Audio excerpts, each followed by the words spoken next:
What's up, you guys? My name is Hutch, and I still make videos and put them on the internet, although that has not been the case for the last month. And this is some gameplay using the Bison. This is like really shortly after the Bison got a buff, but it's post-buff and then pre-nerf. Because they buffed it as far as the range damage multipliers went, and then they nerfed it with regards to the headshot multiplier like really shortly after it got the original buff. And so I had heard that day that the gun got a buff and hopped on, and this is like after it's probably like my 5th gameplay using the gun, and it's pretty good gameplay. You guys will see what I'm talking about in a little bit, but that's not what I'm talking about today. I'm not talking about Bisons and headshots and damage buffs. I'm talking about a little something I like to call anxiety, and I'm not the only person that calls that because it's a pretty general term. But I'm not talking about the kind of anxiety that's like, oh, I hope I did pretty good on that test. Or, oh man, I just realized I have to put gas in my car, so I might be like 5 minutes to work, and I'm a little afraid of what my boss is going to say to me. That's not the kind of anxiety I'm talking about. The kind of anxiety that I'm talking about, and the kind of anxiety that I've experienced from time to time in my life to varying degrees, is the kind of anxiety which leads me to do things like not post a video for a month.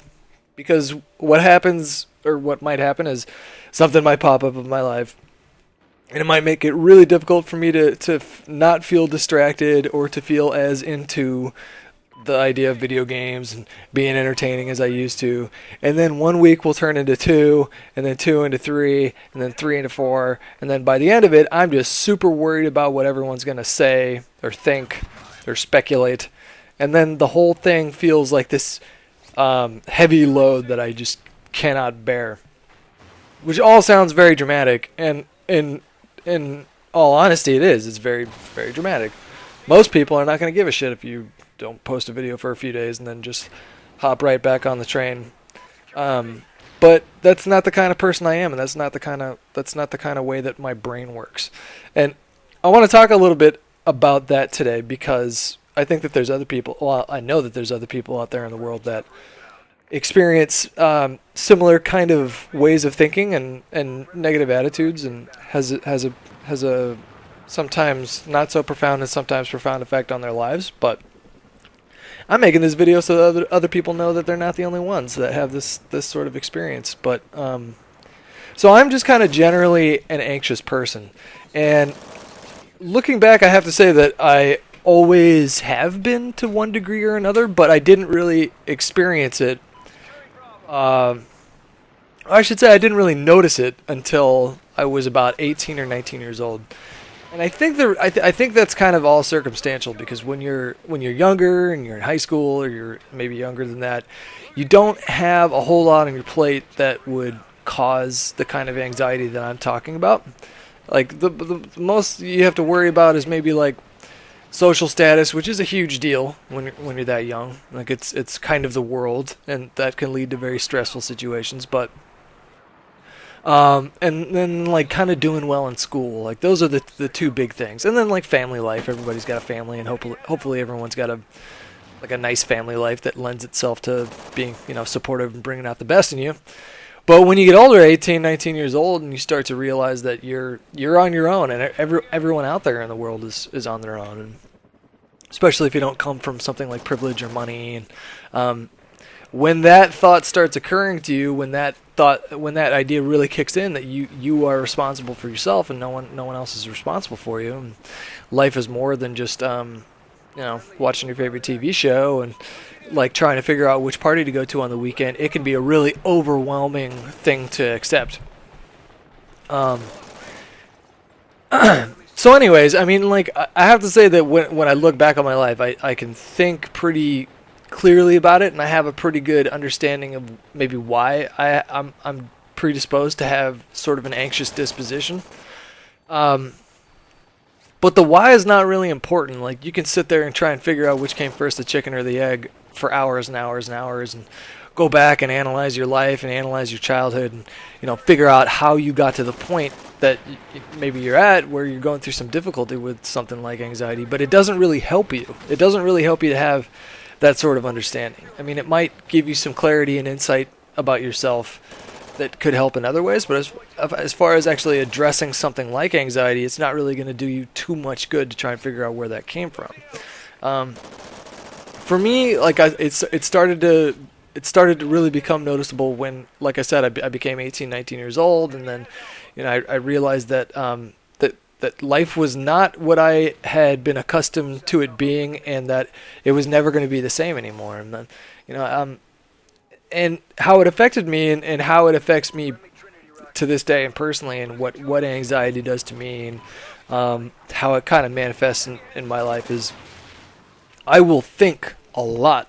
And the way that I think is like through these self-talk kind of conversations. So my thoughts take the form of a conversation with myself. Up in my head, it'll just be filled with words and worst-case scenarios, and I'll basically be, oh, this fucking stupid part in the map. I hate this part. I respect the fact that Infinity Ward tried to do some new and different things with map design and weapons and things like that, but this whole situation right here, no, it's just a good idea in theory, but not practical, not fun. Take it out, stupid. Block it out. Put some cardboard on that so people don't fall into it anymore.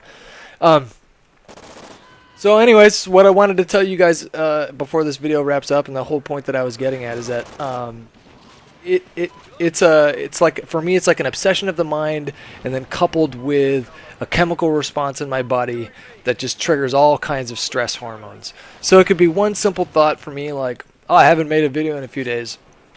I hope people don't hate me and are going to chase me off the internet with pitchforks. Then it turns into, I haven't made a video in a week, everybody hates me. And then after 2 weeks it turns into, I haven't made a video in 2 weeks, everybody hates me, I'm never going to be able to do this for a living again, I'm going to die in the streets homeless and alone. And then by the third week and fourth week, I mean, it just escalates and escalates and escalates. And this isn't the only thing in my life that's like a source of stress for me. There's a lot of other stuff that maybe if I write a book one day, I can tell you guys about all the shenanigans that have been going on in my life lately, but some things I just can't really talk about. So yeah, if you're out there and you experience anxiety, I want to say that you are not the only one that does, and that it totally sucks, but I have gone through times in my life where it's been pretty debilitating, and then I have also gone through times in my life where it's completely under control and manageable. And if you're out there and you're having a bad day, or if you're having a bad time and anxiety's getting the best of you, know that you're not alone. And that's what I have to say to you guys today. I'm going to go play some Magic the Gathering with a friend and drink coffee. Okay, bye. What's up, you guys? My name is Hutch, and I make videos and put them on the internet. And a couple weeks ago, I got my Scuff 1 controller in the mail.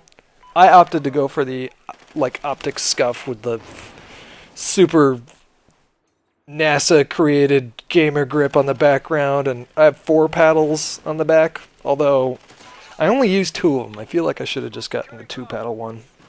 But the left paddle for me is jump, the right paddle is knife.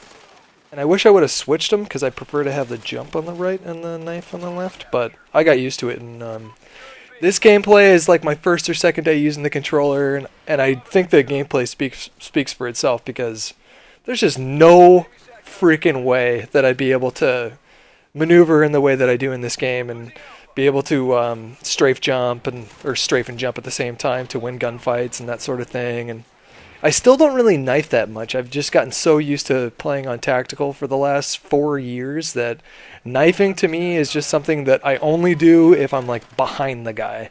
And even in this game, I don't really knife all that much because the animation takes forever. I do have an affiliate code. I'll put it in the description. It's going to be in the description of all my videos from now on. But if you guys are interested in buying the Scuff, you can use the code name or the coupon code Hutch and get 5% off and that whole thing. I'm not paid to make a video. I'm not paid to do any kind of review or anything like that. But if you want full disclosure, then I do get the 5% difference that you guys get if you use that coupon code. But I'm going to avoid actually doing a review type video for the purpose of this vid. I think the gameplay just kind of speaks for itself in terms of a review. Because if you compare this gameplay to gameplay that I posted from Call of Duty on the Xbox One, then I think you should be able to tell a pretty significant difference. And I'm able to play a lot more aggressive. I'm able to maneuver in a way that I'm like 150 to 200% more comfortable doing. But But yeah, when I got the controller, I tweeted out a picture of the controller, and I said, finally I'm able to aim and shoot and jump at the same time, because that's such a huge deal for me in first-person shooters. Most people that responded were like, yeah, I got one too, and they're awesome, and this, that, and the other thing. But I did get a few people that tweeted me back saying it used to be that modified controllers were frowned upon and seen as cheating, and how they still felt that this was the case, and how they were disappointed to see so many people on YouTube and gamers promoting this sort of thing. But my response to that, and that's the point of this video today, is to respond to the criticism of how modified controllers have become a mainstay in competitive gaming and even casual gaming now, is that people having better peripherals for the respective platform that they're playing on is not anything new. That's been happening on PC since the dawn of time. There's always been a guy with a better headset or a better keyboard or a better mouse. And I think that the way that games have come along is we're no longer playing like these 2D platformers with just 2 buttons to worry about. We're playing first-person shooters in a 3D space. And in order to do really good in that kind of gaming environment, in that kind of 3D space, you need full range of motion. And my argument today is that I think that the people that are making the hardware, the Sonys and the Nintendos and the Microsofts, should ship all their controllers with the option of plugging it into your computer with a USB port and programming the buttons to be whatever you want them to be. I think that people that play games these days want to play them to the best of their ability, and they want to keep pushing themselves. And that's one way that you can do that, is having full range of motion. It's so incredibly important, especially in first-person shooters. Now, I don't know how much that would cost extra to make a controller that you could do that with. I don't think it would cost that much, but then again, I'm not too tech savvy. So if someone is in the comments and you want to let me know how much you estimate that would add to the manufacturing costs of these controllers that ship with these consoles, and let me know. But if that's not the case, I think that all games should allow full button remapping to whatever you want them to be. That's been something that ASCII-Capper's been campaigning for like 3 or 4 years now, for gamers that play with disabilities, that have limited use of their hands maybe, and have to find creative ways to play these games. All those things would be mitigated if you just allowed button remapping. Now, apart from that, I think that people just want to play the game however they want to play the game, and everybody has a different preference in terms of how button layout should go. And sometimes the pre-made custom button layouts that they give us don't exactly work out best for everyone. I think gaming is becoming much more competitive, and people don't want to play the game exactly. They don't want to be told how to play the game. They don't want to be told what each button on a controller does. They want to be able to do that themselves. And I think that if PC players get to have better headsets and better mouses and keyboards than each other, then console gaming should be no different. And I really think that a full range of motion is going to allow console players to not compete at the same level as PC players, but certainly at a higher level than they have been before, and I think that's only a good thing. Anyways, what do you guys think? Hope you enjoy the vid. I'm out. What's up, you guys? My name is Hutch. Now I make videos and put them on the internet. It's Friday. It's June 6th. We got the MLG X Games going on, which is pretty cool. Just watched OpTic and FaZe play. Those matches are getting so much more fun to watch. I think the Oracle Vision in particular makes competitive Call of Duty a lot more interesting to watch. But I digress. It's the start of the weekend. Yesterday, YouTube was being a little biatch, and so I thought today I would double dip and double post today instead of, so to avoid all the publishing problems from yesterday. But I never got around to the second video. I'll probably do that tomorrow or Sunday or something like that. In the meantime, here's your video for today, and I'm calling it Bonding Time. And this is I want to do this every Friday. It's kind of like in the same vein as So Your. It's to keep the personal side of the channel still intact. Sorry, didn't mean to slap you, microphone. But yeah, that's like kind of the overwhelming feedback that I get these days, and I've kind of always gotten, is that a lot of people enjoy the personal side of this channel. And Bonding Time is a reference to a high school teacher that I had, who whenever he would find whenever he wanted to find like a creative way to teach us something about history, he would pull up a stool and say, "All right, guys, it's bonding time." And it was always this fun little joke that he did. But the basic idea of Bonding Time is that, you guys get to know me a little bit better. Tell you guys a little something about me that you didn't already know. And if you have suggestions for topics to speak about in the following week, just leave a comment with the word bonding time in it on this video, and then whoever's suggestion I pick, I do a screen cap, and then they get like their time in the spotlight, like they get their comment featured in tomorrow's or next week's video. But as far as today's topic for bonding time, I want to open it up with something that I got into a heated conversation with some of my friends about last night, and I've gotten in many heated conversations with some well-known YouTubers who I will not name about this very topic. And alright, so here it goes. Something you didn't know about me. I am a victim of theft. I was robbed. I was robbed as a baby by a doctor who I do not know. I've never met this man apart from the day that I came out of my mother's vagina and the day that he robbed this thing from me. And what he robbed from me is my foreskin. I'm talking about circumcision. Some guy that I don't know, when I was in my weak baby form and couldn't stand up for myself physically or otherwise, came into a room. I'm guessing he put me under some kind of anesthesia. If he didn't, then that's even more fucked up. But in any case, anesthesia or not, he took a knife to my penis and chopped off part of my dick. That's called circumcision, in case you guys didn't already know this. Most of the world is not circumcised, by the way. That's what I'm learning. And for those of you that aren't and maybe live in another country, let me tell you a little something about the United States. Most people here are circumcised. It's some ridiculously high number, like 90% of males born in the United States have part of their part of their dicks chopped off, and that's just like accepted as a normal thing. And we're given a few reasons for it. There's some like religious customs involved that go back several thousands of years. But I'd say the main reason why we do it, is because like no one's, not a whole lot of people are raising their hand and saying we shouldn't do it anymore. So we just got in this habit of doing it. In fact, circumcision, nobody even knows where it came from, or it came from. The earliest instance that we can find evidence of circumcision is like 2500 before Common Era, or before Christ, whatever you want to call it. 2500 BC. They found some like ancient pieces of artwork engraved on a wall depicting circumcision, and then talking about how it was referencing the fact that it was sort of like a rite of passage for young males to chop off part of their dick in order to become an adult warrior spirit type thing. Which makes no sense to me, but hey, it's fucking 4,000 years ago, so, I imagine not much made sense back then. But I'd say that that's the primary reason, is because we're just creatures of habit, and we just continue to do this thing that, yeah, your fucking parents are raised with it, and their grandparents are raised and their parents before them. But I feel like we're at this point now where someone should be raising their hand and saying, like, do we really need to do this? But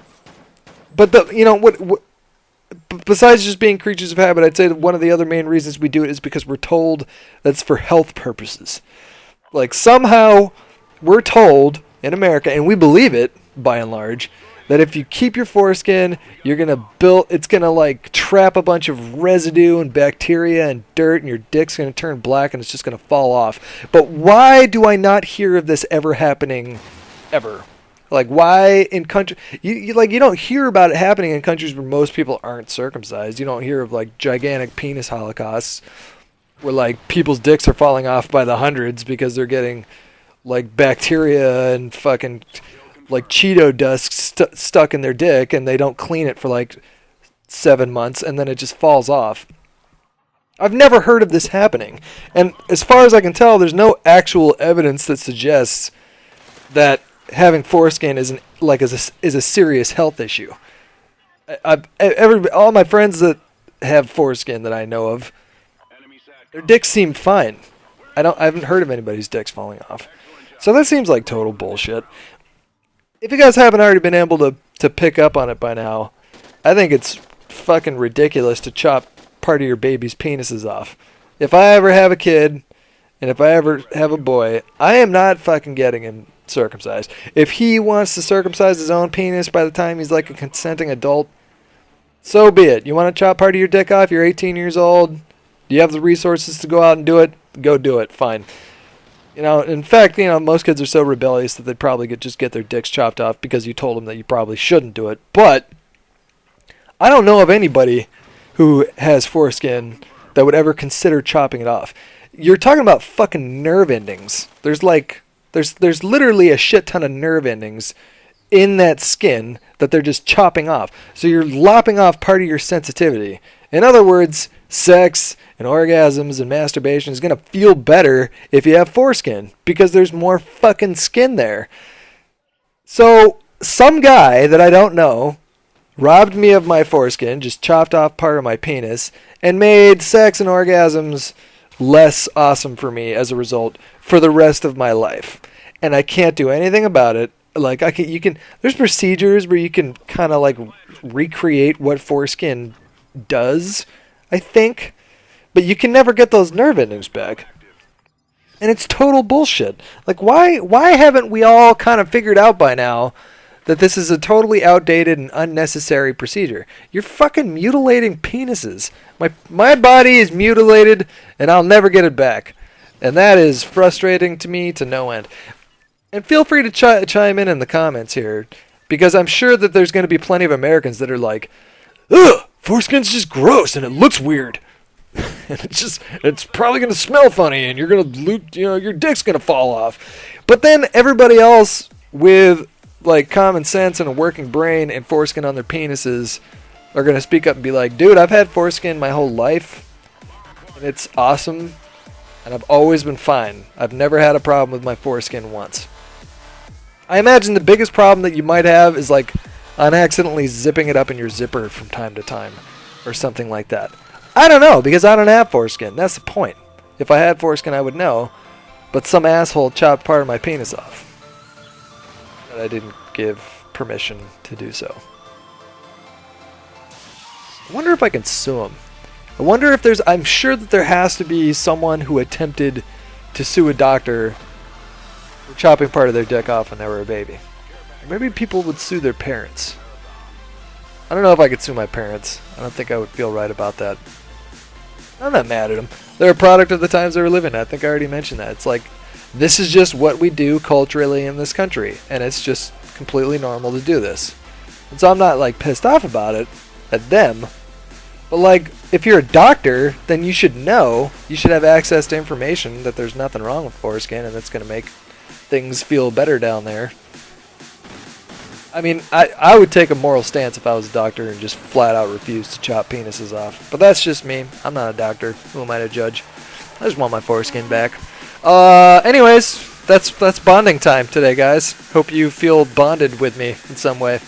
Enjoy the rest of your weekend. I'll talk to you later. Okay, bye. What's up, you guys? My name is Hutch, and I make videos and put them on the internet.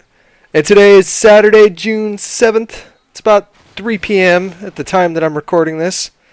I'm going to record this, eat some lunch, and then I'm thinking about going over to a coffee shop and seeing if I can find some chess games. Because I got that itch, got that hankering, got that craving. That was a convenient triple kill. I totally didn't even see the ghillie suit guy. And then 2 of his friends appeared. And it worked out really well, because my field orders was to get 3 non-kill lethal kill streaks. Kills. Can't talk. So I'm playing on Departed. This is part of the new DLC for COD Ghosts called Invasion.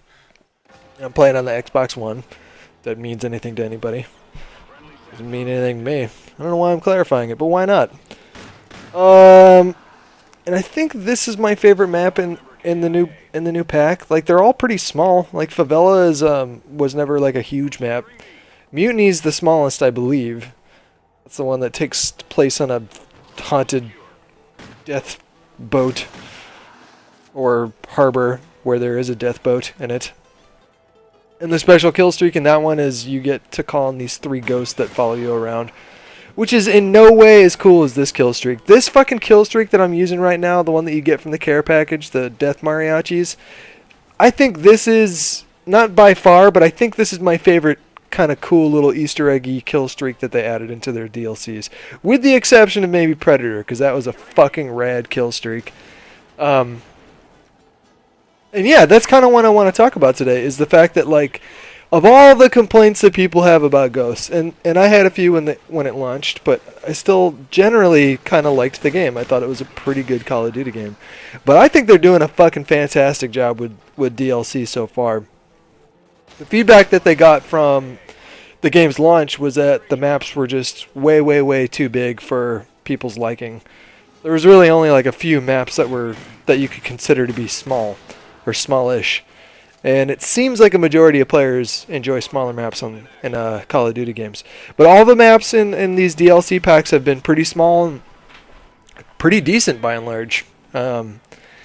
I think I like this map. I mean, it's not huge or anything like that. It's not too complicated.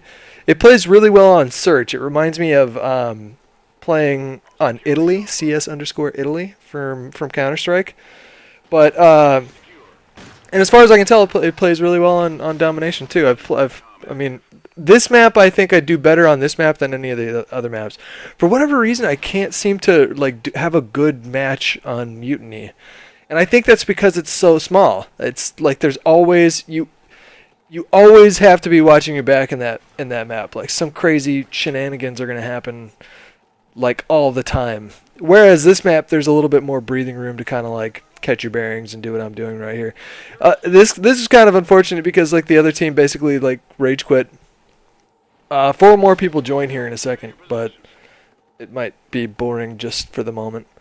But yeah, I think that's my opinion on Ghost DLC. I think they're doing a really, really good job with it. And just the fact that they're adding new weapons every single time. Like the weapons that they added for this DLC were kind of meh, but the idea of it was pretty cool. I mean, we've been talking about rewarding people for prestiging for a long time. And for whatever reason, the devs of this series have been reluctant to give people like a sweet gun if you reach max prestige in the game or something like that. So I think what they did with adding the gold PDW, the automatic PDW as a secondary if you reach the max prestige in this game, is kind of a healthy compromise because you're not giving them like a sweet fucking laser beam assault rifle. Although that would be intense if they brought back the ACR if you reach 10 prestige. The golden combat knife when you reach prestige 5. I mean I'm probably never ever gonna try that out because like I like having a gun, but I mean I'm sure some people are happy with that. So and like the Maverick assault rifle, I really like the Maverick sniper rifle. I'm not so much a fan of, but the Ripper is obviously pretty devastating. Yeah, so like the hidden kill streaks, the weapons, and all the maps have been really good for this game so far, in my opinion. So while there might be plenty to knock this game for in terms of not really pushing the series too far ahead of where it's always been, and I mean, you could make some arguments that they sort of played it safe for the launch title, they are doing things that none of the other respective developers that make these games are doing right now with DLC. So I think that's kind of a cool little redeeming quality that Infinity Ward's got going for him right now. And I'll tell you something. I'm looking forward to Advanced Warfare for a couple reasons. First of all, I want to be able to jump higher. I don't know if you're going to be able to do that in the game. I saw people jumping higher in the it looked like a single player campaign cinematic, but that'd be fucking sweet if I could jump higher in multiplayer. I think changing the movement of the game is something that maybe it's needed for quite a little bit of time now, like something to really like throw into multiplayer and shake things up and differentiate it from what it's always done before. I think that would be a lot of fun. But, and this might surprise some people, I'm optimistic because Sledgehammer's developing the game. Not because Sledgehammer's necessarily established themselves as a developer that people can trust. I think that takes time, and it kind of depends on what they do with Advanced Warfighter or Warfighter, Jesus. It kind of depends on what they do with Advanced Warfare. I mean, if they really knock it out of the park, then presumably people would trust them. But I think that if I was Sledgehammer in this sort of situation, I would feel like I had something to prove. I would feel pretty hungry. I mean, here you have these two developing studios in Treyarch and Infinity Ward, to a lesser degree Neversoft as well now, and Raven, but you never hear about those guys. But you have these two studios that have been pumping out Call of Duty for the last 8 years, 9 years. And even though Infinity Ward isn't necessarily the same Infinity Ward that it used to be, I'm sure there's still a lot of people that have been around for a while. Now, your Sledgehammer, you come in, I mean, you have the fate of, or part of the fate of, one of the biggest first-person shooters ever in the history of all time. You could make an argument that it is the biggest first-person shooter of all time, although some people would probably argue with that and say that Counter-Strike is, and they might be right. But if I put myself in their shoes, I would feel like I really had something to prove, and I would feel like I was super hungry to do something that no one had ever seen before. So without like actually seeing anything that they've worked on, I think the fact that they're such a young developer in this series, and that this is their first kind of opportunity to make a name for themselves and to establish trust with people that play and love their game, I think that that's incentive enough for them to really want to bust their fucking titties off and make an amazing Call of Duty game. I don't know what's going to happen. We'll see, but I think I'm more on the optimistic side of how that game is going to turn out than I am on the pessimistic side of things. Anyways, if you guys have played the new DLC and you think I'm totally full of shit, or you totally agree with me, drop a comment and let me know what your favorite maps are and favorite guns and kill streaks and all those sort of things. And let me know if I'm the only one that's having trouble with Mutiny, man. That map is so fucking tough to me. Anyways, hope you guys are enjoying your weekend so far. I might stream some chess later, I'm not sure. I'll let you know. Talk to you later. Okay, bye. What's up, you guys? My name is Hutch, and I make videos and put them on the internet. And today is Monday, June 9th, and it's the start of E3. I just got done watching Microsoft's E3 press conference, and I thought they did a really good job. I thought this was way better than last year, which was the big reveal of Xbox One. But they spent a lot of time last year talking about movies and sports, and you can use it as a DVR, and we're partners with this company now, who will be streaming this, and UFC, and they didn't show a whole lot of games. This year, it looks like they took some notes, and they just showed nothing but games for an hour and a half. And they did a good job with it, too. They didn't spend too much time on one particular game, and they packed in a lot of games. Saw the follow-up to the guys that did Limbo. Their next title, I think, is called Inside, or Below, or Darkness. Some one-word thing. I'm pretty sure it was Inside, but it looked really interesting. The Division looks awesome. I've been really hyped about that game for a while. Looks like a lot of fun playing with your friends. And then speaking of co-op, even the Assassin's Creed co-op looked like it was really interesting. And I'm not even historically someone who's played a lot of Assassin's Creed, but that looked like it could be a lot of fun with the right crowd of people. And the list goes on and on. Crackdown, even games that I don't play and don't plan on playing. I thought the trailers did a really good job of creating some hype, like the Rise of the Tomb Raider trailer looked pretty sweet. Games like The Witcher 3 even looked awesome. So these are genres that I don't play a whole lot of, but when I do, I usually get lost for like a few days, and I could see myself, based on everything I've seen from The Witcher so far, getting into that game too.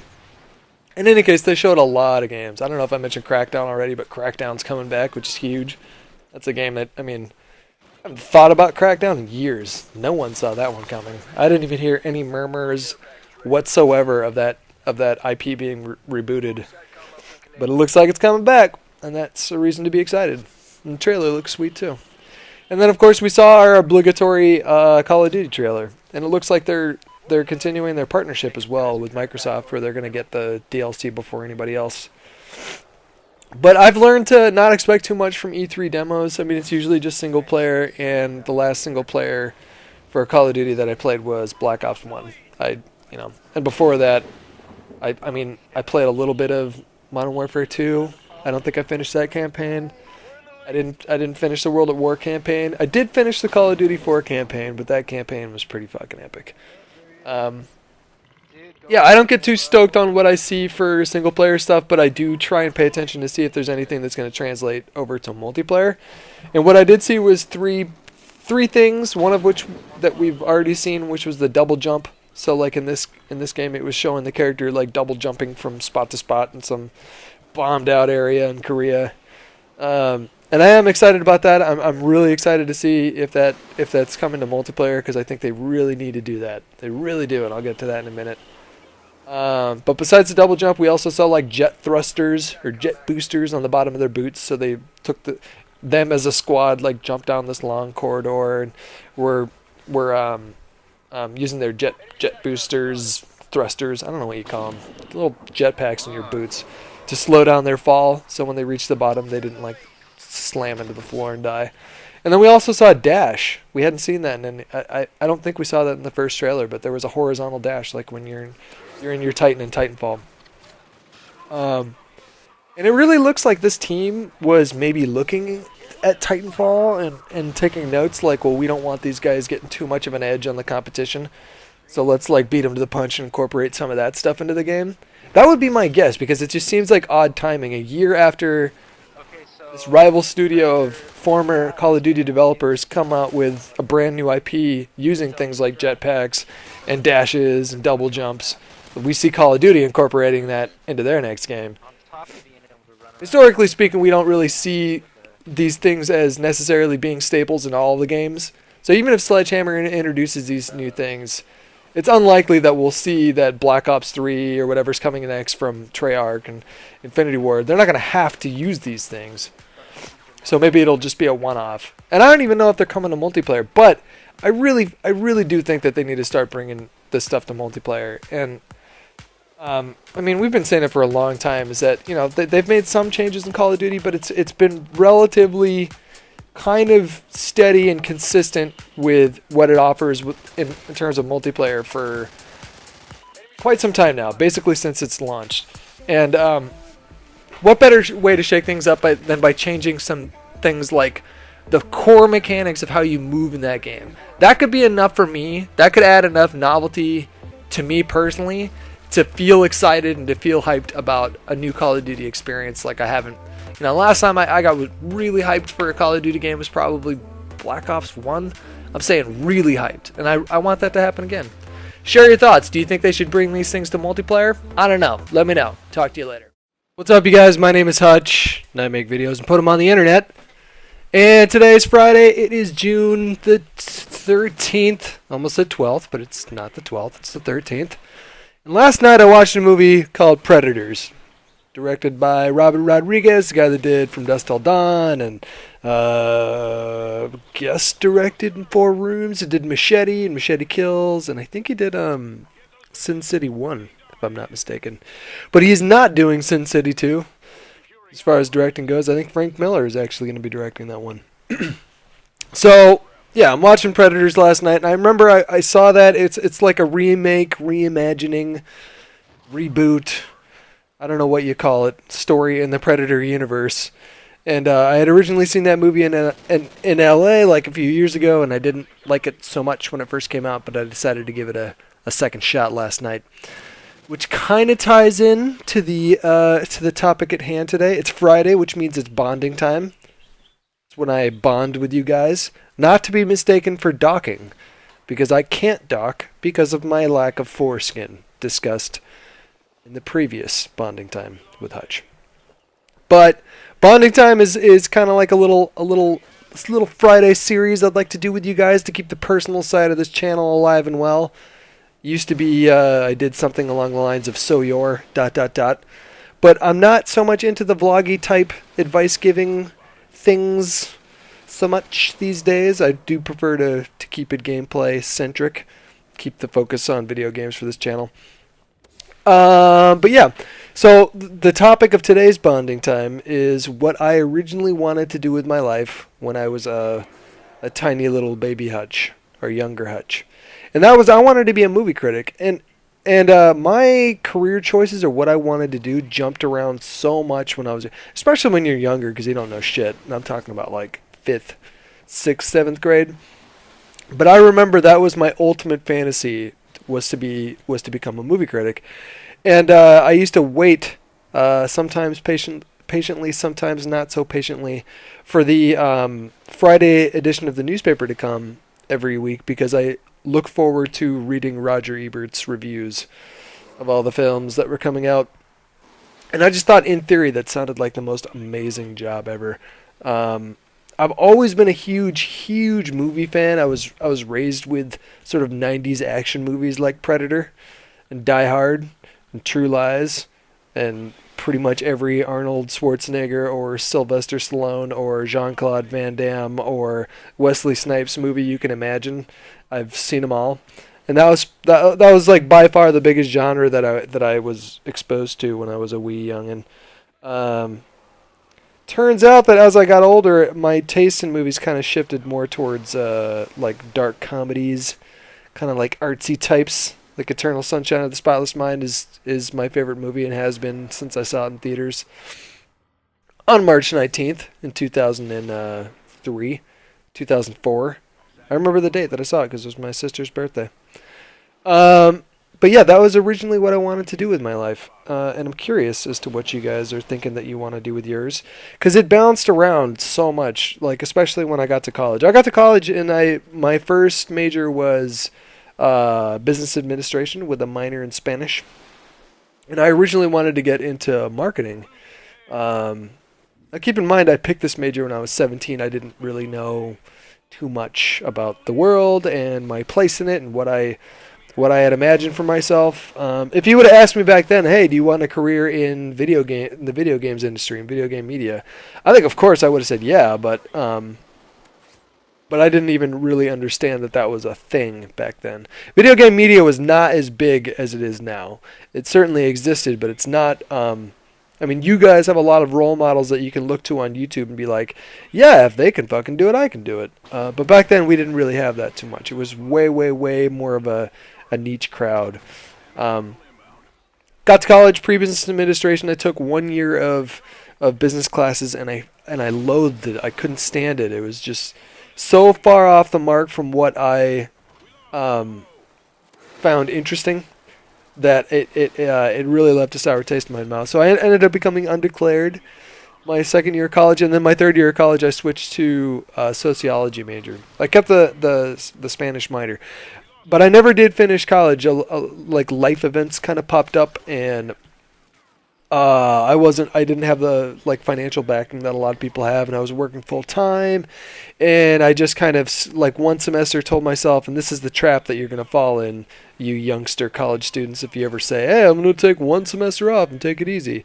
It's never just one semester. One semester turned into like 5 years, and I ended up like waiting tables because it was the easiest way to make cash when you're that young, and you don't have a lot of training or vocational skills or anything like very marketable that you can put on a resume. It's not a bad job. Waiting tables, I think I've made a big fuss about it before, but not a horrible job. But it certainly wasn't a career that I had imagined for myself. Then one day, had a breakup with an ex-girlfriend, was super bored, very into Call of Duty at the time, and I took the last remaining pennies I had down to Best Buy and bought a capture card, started recording videos. And I could tell, I mean, I'll tell you right now, I had this gut feeling probably like right around the time that Machinima had partnered up with me and I was posting videos on their channel. But I had this feeling even before that partnership had occurred, that this was something, that this was going somewhere. I saw a lot of potential in it because there were so many people watching it. And I thought, well, if there are so many people watching video games on YouTube and so many people that are curious about this sort of new form of media, then there has to be something marketable. There has to be some value in that people aren't seeing quite yet. And then, of course, like a year later, I got offered a job at Machinima and worked there for a few years, and this burgeoning, booming, huge industry just popped up during that time. And I'm proud to say that I'm one of the founding fathers that paved the way so that you young and up and coming YouTuber, Twitcher people can do what you do. And I think that's pretty cool. I feel like I feel pretty honored and proud to be at the forefront of all that. But it all started with a dream of becoming a movie critic. I had a very short-lived series on this channel a while back called Movie Talks, or Hutch's Movie Talks, which kind of fulfilled the same old craving that I used to have back in the day for doing that sort of thing. But now's the part where I ask you guys, what careers do you guys have in mind for yourselves? And if you had a career in mind and it didn't quite pan out the way that you thought it did, and then it ended up segueing into something totally different, then share your thoughts there, because there's nothing trickier than trying to figure out what you want to do for the rest of your life. Anyways, enjoy your weekend. Have a good day. I'm out of here. What's up, you guys? My name is Hutch. I make videos and put them on the internet. And in yesterday's video, I mentioned that I started playing Metal Gear Solid. And here's the proof of that. This is Metal Gear Solid Ground Zeroes. It is $30 on Xbox Live or PlayStation. I think it's on PS4. Boom. And it's awesome. So a huge complaint right from the get-go that you're going to hear about this game is that you can beat all the missions on normal in like an hour and a half. Oh shit. Which is true, but that doesn't take into account the fact that you can go back and try and beat them on hard and try and beat them on hard without killing anyone, and you can get a whole lot more than an hour and a half out of this game. Like I've gotten I'll just knock you down real quick. Like 6 hours so far, I want to say, and I think I could totally get like another 6. I think like 2 hours has just been trying to beat this mission that I'm on right now. I can beat it. Like I'm trying to beat it on hard without killing anyone and getting a good score at the end of it at the same time. And it is a lot trickier than you would think.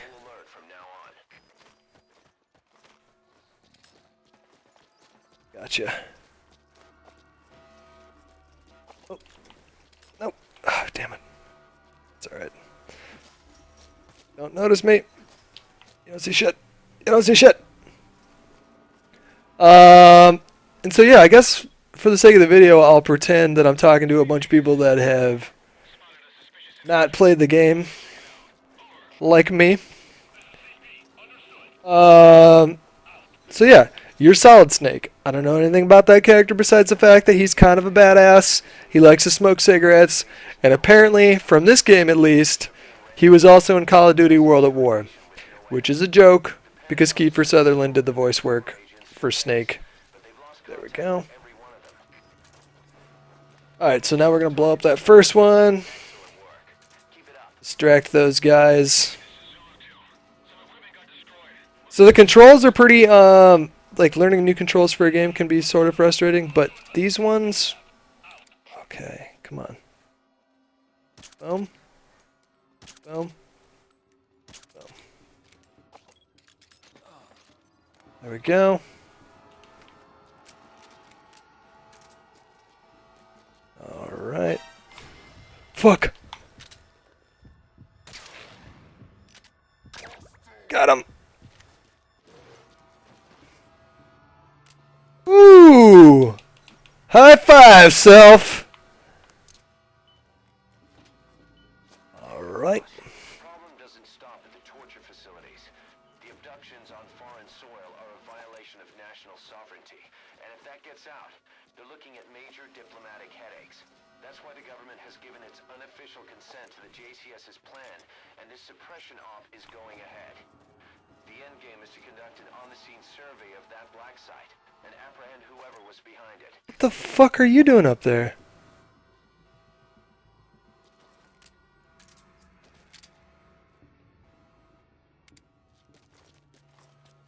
I'm gonna have to put you to sleep now.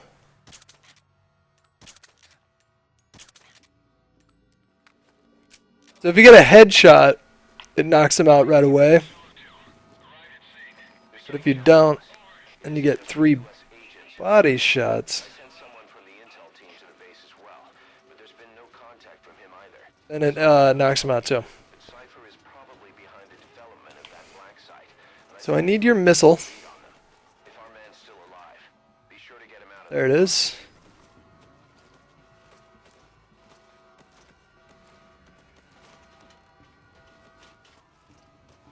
Got the missile. A recoilless rifle. Perfect. That'll rip right through the targets.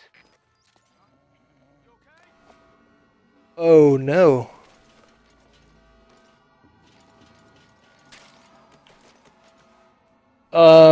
Okay, so I think maybe I... Destruction confirmed. Only one remaining. You can do this.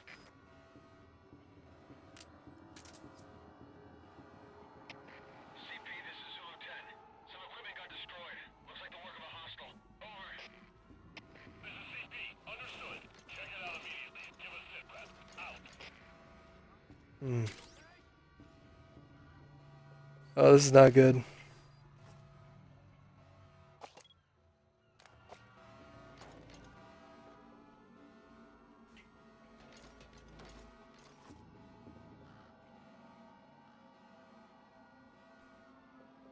Where's this guy? CP, this is Zulu 10. Arrived at scene. Beginning check. Over. CP, understood. Keep your eyes open. Out. Oh, fucking shit. Okay.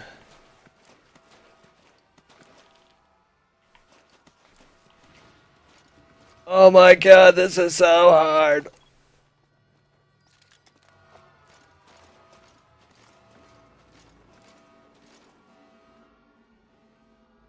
Hmm.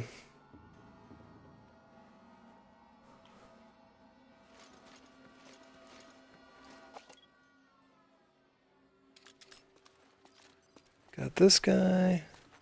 Got that guy. So I gotta blow that fucking thing up, and there's like... Zulu 10. We're all done here. No sign of any intruder. Returning to posts. Over. CP, understood. Head back immediately. Out. Oh. That's really unfortunate timing.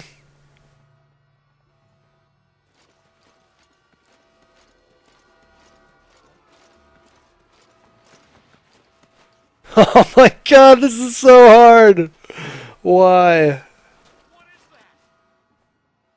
I don't know. Why don't you come over here and check it out, dummy?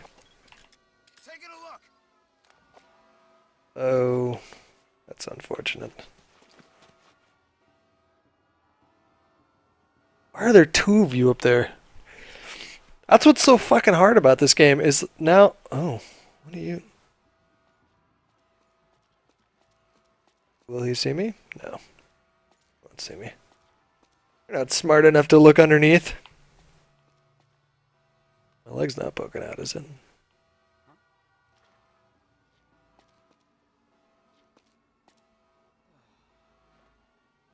No, there's nothing to see here. You're fine. It's nothing.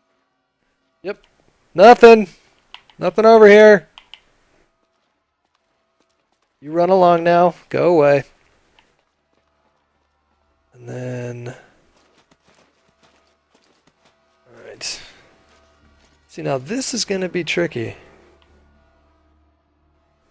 This is going to be tricky. How the fuck? They see me so easily in this. Okay. You're gonna come check it out and waste most of our fucking time because you're not gonna find anything. Unless I... Can I just... If I just did one of... There we go. Yeah, rub your knee. That'll make it all better. I am running out of tranks. Gotta be mindful of that.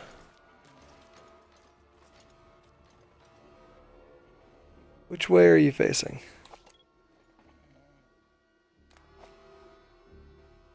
Now you're facing that way.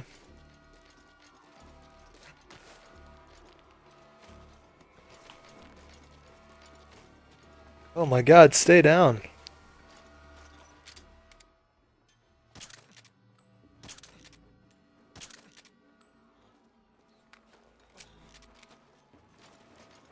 Alright. I think I had to do that. Nope. Nope.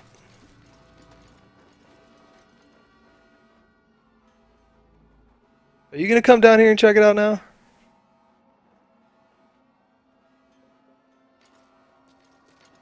I wish you would. Go ahead. Come down here. Guess what I'm gonna greet you with? A fucking karate chop. I don't know what to do.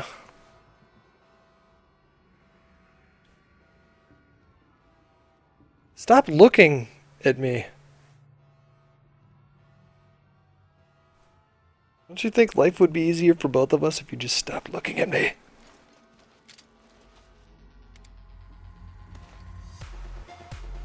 Let's just do this the hard way then. Oh, snap. That was a long... Jesus.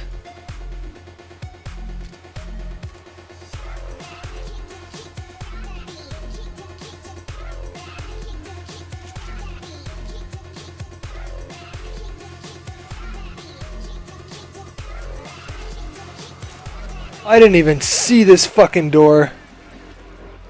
Shit! What's up, you guys? My name is Hutch, and I make videos, put them on the internet. Today is Friday, June 20th. It's also the weekend that MLG Anaheim is going down. My buddies, my boys, my peeps over at OpTic, hoping they carry that momentum with them and take a championship this weekend. And on that note, it's also Friday. It's bonding time, so hopefully you've got some, like, a nice ambiance going. Maybe you've lit a couple candles. Maybe you've got Michael Bolton's greatest hits playing in the background at a reasonable volume to kind of set the tone, but not to overwhelm our interaction. You know, so that you and me get some really close-up 1v1 time. You know, one-on-one, face-to-face, over the internet, not actually seeing each other's faces. You know, hopefully this can be just a nice romantic evening for both of us. That's what I want, basically, is what I'm saying.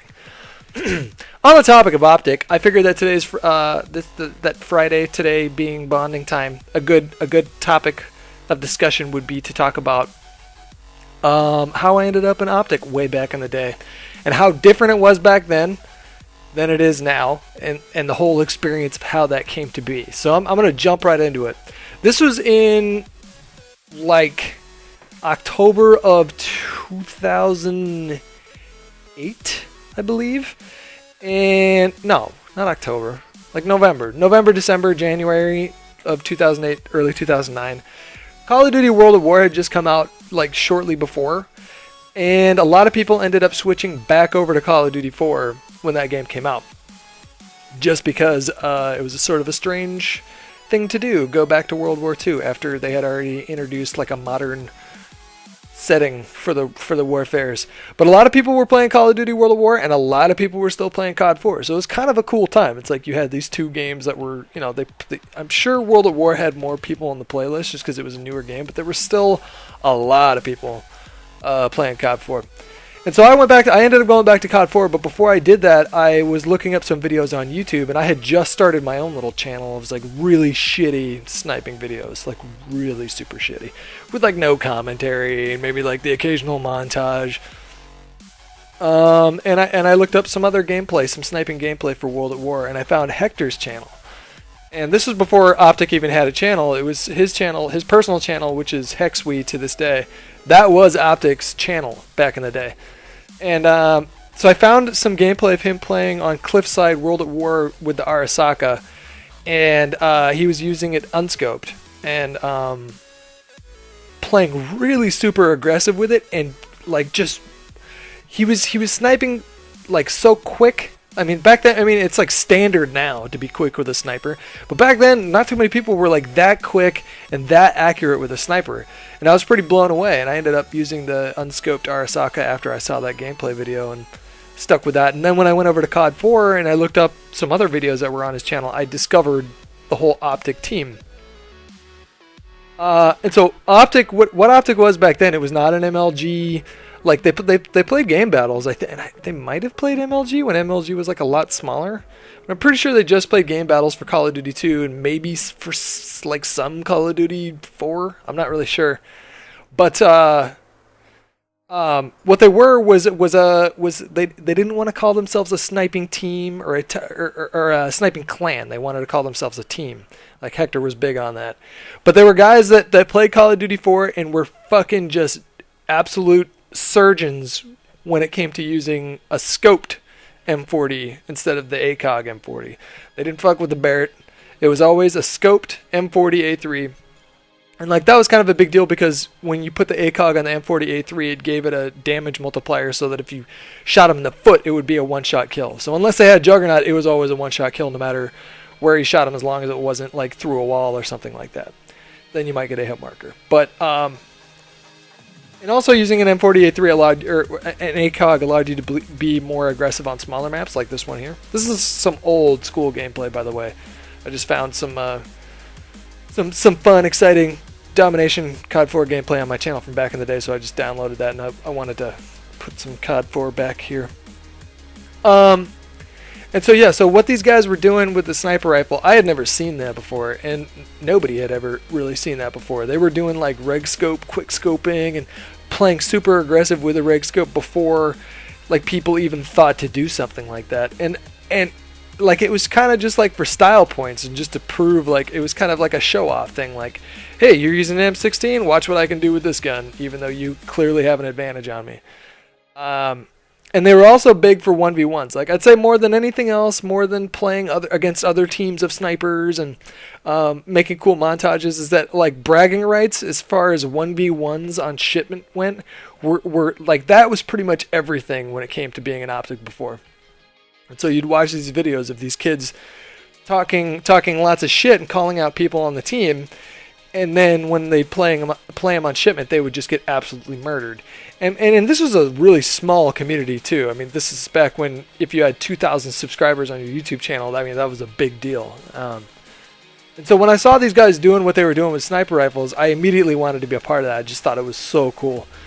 And I got a hold of Hector via a YouTube message, and I was like, "Hey man, what does it take? What does it take to get a match with you on shipment? Let's do this." And he messaged me back. We added each other. We never played on shipment, but we were playing like in regular lobbies together. And I think one time I just asked him, I was like, "How do I try out for the team, man? This looks awesome." And he said, "Well, you got to play against everybody. You got to beat everybody at least once on shipment." And so I played everyone, and I ended up beating everyone. Not necessarily on the first try that I beat them, but it was like on the second or third, or sometimes first for all of them. And so like as far as 1v1s on shipment went, I think